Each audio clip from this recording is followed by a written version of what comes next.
कारण हायकोर्टाचं लिखित जजमेंट हे अधिकृत असतं.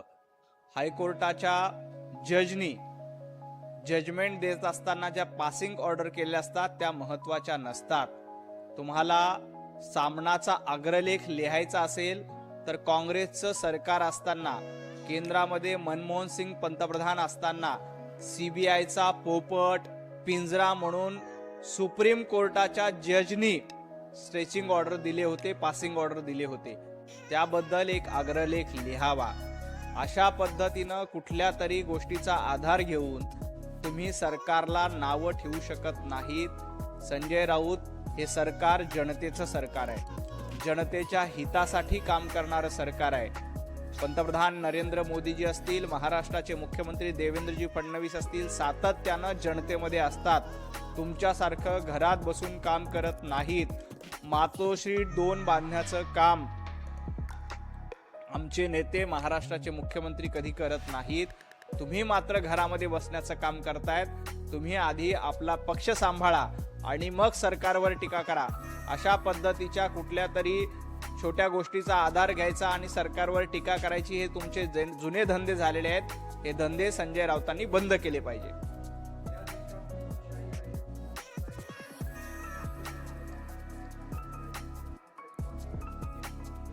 संजय राऊत, तुमच्या पक्षामध्ये लोकशाही आहे का याचं उत्तर आधी द्या. उभाटा गटामध्ये कुठेही लोकशाही शिल्लक नाही. मुळामध्ये तुमच्याकडे लोकशाही असायला लोकच शिल्लक नाहीत, तर लोकशाही असण्याचा प्रश्नच येत नाही. आता तुमच्या पक्षामध्ये उद्धवजी ठाकरे, आदित्यजी ठाकरे, संजय राऊत एवढ्या 3 लोकांचा प्रायव्हेट लिमिटेड पक्ष झालाय. त्यामुळं लोकशाहीच्या गप्पा संजय राऊतांनी मारू नये. नितेशजी राणे यांनी अतिशय समर्पक वर्णन तुमच्या पक्षाचं केलंय. तो म्हणजे उभाटा गट आता बचत गट झालाय. बचत गटामध्ये देखील तुमच्या पक्षापेक्षा जास्त सदस्य असतात, जास्त सभासद असतात.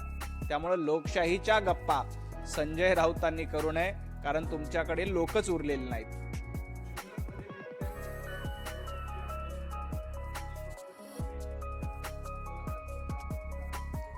ठाकरे सेनेच्या आंदोलकांवर गुन्हे दाखल करायला ठाकरे सेनेकडे आंदोलक उरलेत का? ठाकरे सेनेकडे कार्यकर्ते उरलेत का? तुमच्याकडे ना आंदोलक आहेत, ना कार्यकर्ते आहेत, ना लोक आहेत. जनता तुमच्या पाठीशी नाही. त्यामुळं कुणीही तुमच्यावर गुन्हे दाखल करत नाही आणि करणार देखील नाही. आणि राहिला प्रश्न गुन्हे दाखल करण्याचाच, तर महाविकास आघाडीच्या काळामध्ये भारतीय जनता पार्टीच्या कार्यकर्त्यांवर किती खोटे गुन्हे दाखल केले होते याचा इतिहास संजय राऊतांनी तपासून बघावा. आमच्या शेकडो कार्यकर्त्यांवर खोटे गुन्हे दाखल करण्याचा प्रकार महाविकास आघाडीच्या काळामध्ये उद्धवजी ठाकरे मुख्यमंत्री असताना झाला होता. आमच्या सोशल मीडियाच्या शेकडो कार्यकर्त्यांवर खोटे गुन्हे दाखल करून त्यांना अटक करण्याचं काम जनाब संजय राऊत तुमच्या पक्षप्रमुखांनी आणि तत्कालीन मुख्यमंत्र्यांनी केलं होतं. एवढंच काय, लोकांचे घरं तोडा, बुलडोजर चालवा, घरांना नोटिसा द्या, हे देखील प्रकार तुम्ही केले. आमच्या केंद्रीय मंत्री असलेल्या नारायणरावजी राणे साहेबांना अटक करण्याची हिंमत तुमची महाविकास आघाडीचं सरकार असताना झाली होती. पत्रकारांना कोविडच्या काळामध्ये अटक करण्याची हिंमत तुमची झाली होती. त्यामुळं खोटे गुन्हे दाखल करण्याची परंपरा भारतीय जनता पार्टी किंवा महायुतीची नाही, ती महाविकास आघाडीची आणि खास करून उभाटा गटाची आहे. हे संजय राऊतांनी लक्षात ठेवावं.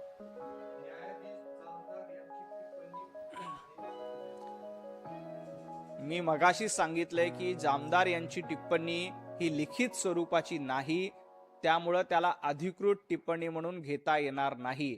त्या पासिंग ऑर्डर जजमेंट देत असताना तोंडी केलेले ते खुलासे आहेत, परंतु संजय राऊतांना ते लक्षात येणार नाही. त्यामुळेच संजय राऊतांना आजपर्यंत सामनाचा संपादक उद्धवजी ठाकरे यांनी केलेलं नाही. त्यांना माहिती आहे की संजय राऊतांची बौद्धिक क्षमता ही सामनाचं संपादक होण्याची नाही, त्यामुळे त्यांना कार्यकारी संपादक पदावर समाधान मानावं लागलं. संजय राऊत या अशा पद्धतीच्या तोंडी याला अधिकृतपणे जजमेंटचा भाग मानता येत नाही. आणि महाविकास आघाडीचं सरकार असताना तुमच्यावर किती ताशेरे ओढले होते. काँग्रेसचं UPAचं सरकार असताना केंद्र सरकारवर कशा पद्धतीनं ताशेरे ओढले होते सीबीआयचा पोपट पिंजरा म्हणून कसा कसा उल्लेख केला होता त्याच्यावर एक अग्रलेख संजय राऊतांनी लिहिला. तर जे विस्मरणात गेलेल्या गोष्टी आहेत त्या पुन्हा एकदा आठवणीत येतील एवढंच मला संजय राऊतांना सांगायचंय. मुंबई भाजप अध्यक्षांची वर्तणूक क्रूर आहे. अमित साटम यांना पदावरून हटवून दिलं पाहिजे. दुर्घटनेवर असताना लाभ वाटत नाही का अशी टीका संजय. मुंबईचे अध्यक्ष अमितजी साटम यांच्या वक्तव्याचा किंवा त्यांच्या देहबोलीचा विपर्यास करण्याचा प्रयत्न केला गेला. जयंत पाटील त्या ठिकाणी जयंत पाटलांनी त्यांना हसून प्रश्न विचारला. त्याच्यानंतर उत्तर देताना जयंत पाटलांबद्दल ते हसलेले आहेत.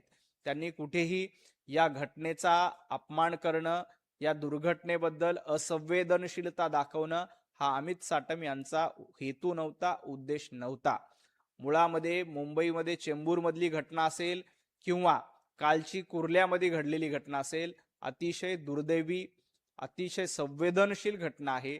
या संवेदनशील घटनेमध्ये कुणीही त्याचं राजकारण करू नये.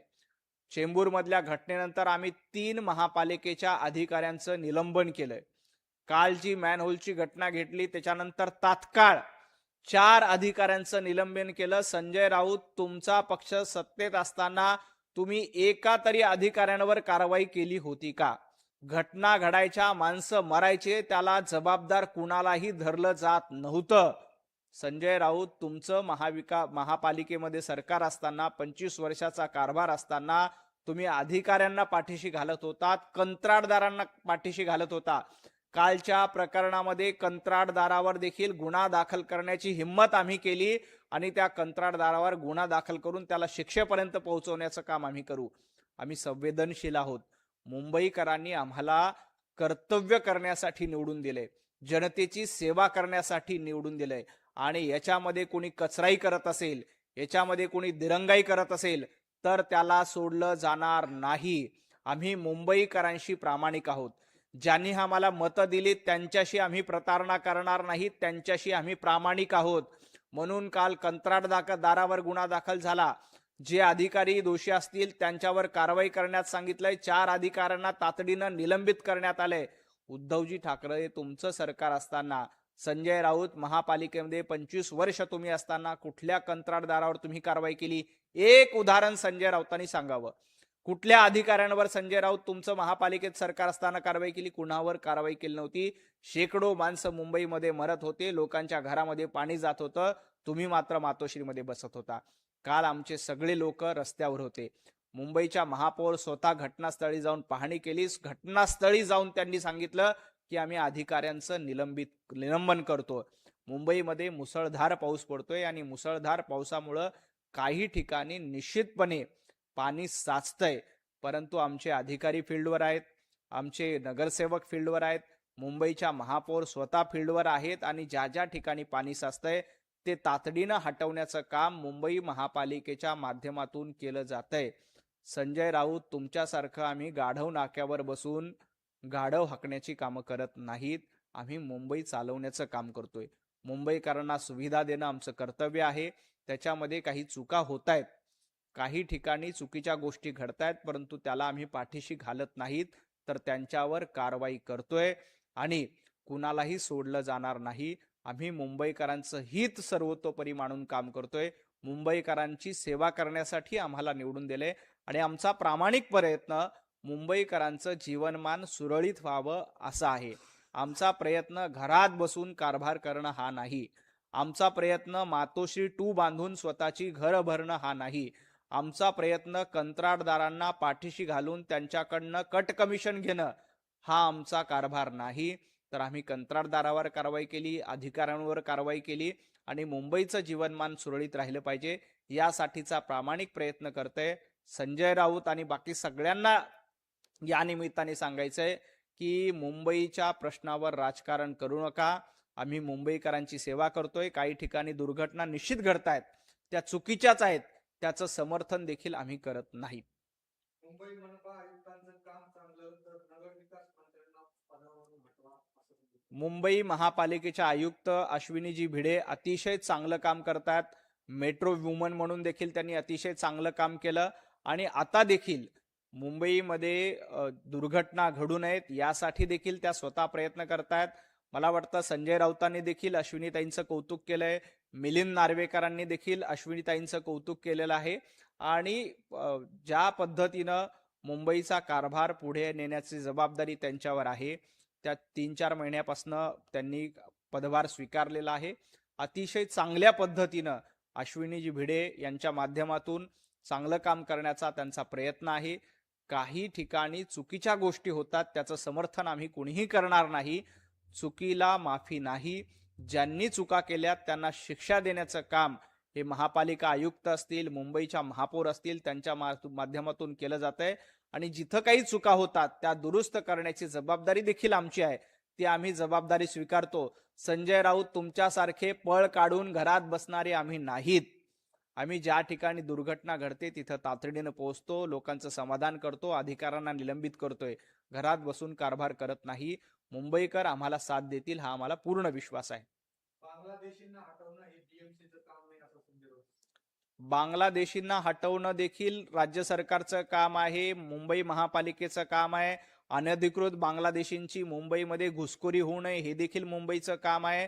नालेसफाई चांगली झाली पाहिजे हे देखील मुंबईचं काम आहे. मुंबईच्या रस्त्यावर खड्डे पडू नये हे देखील मुंबई महापालिकेचं काम आहे.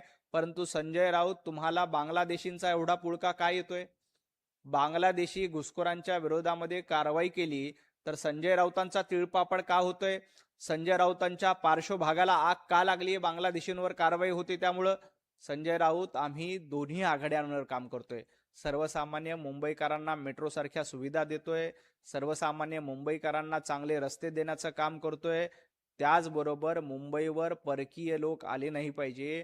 मुंबईवर बांगलादेशी घुसखोर आल्यामुळं मुंबईचा ताण वाढतोय हे संजय राऊतांना लक्षात येतं का? मुंबईमध्ये मोठ्या प्रमाणात बांगलादेशी घुसखोरांच्या अनाधिकृत झोपडपट्ट्यांमुळे मुंबईची लोकसंख्या भरमसाठ वाढते. ती रोखणं हे मुंबई महापालिकेचं काम नाही तर कुणाचं काम आहे? ते रोखणं केंद्र सरकारचं काम आहे, राज्य सरकारचं काम आहे आणि मुंबई महापालिकेची देखील जबाबदारी आहे. आम्ही जबाबदारीपासून पळ काढत नाहीत. आम्ही सातत्यानं मुंबईकरांची सेवा करण्याचा प्रयत्न करतोय. काही चुका आमच्या हातून घडतील तर त्या दुरुस्त करण्याचं काम देखील आम्ही करतोय. तुमच्यासारखं पळ काढणारे आम्ही नाहीत, हे जनाब संजय राऊतांनी लक्षात ठेवावं. खूप खूप धन्यवाद.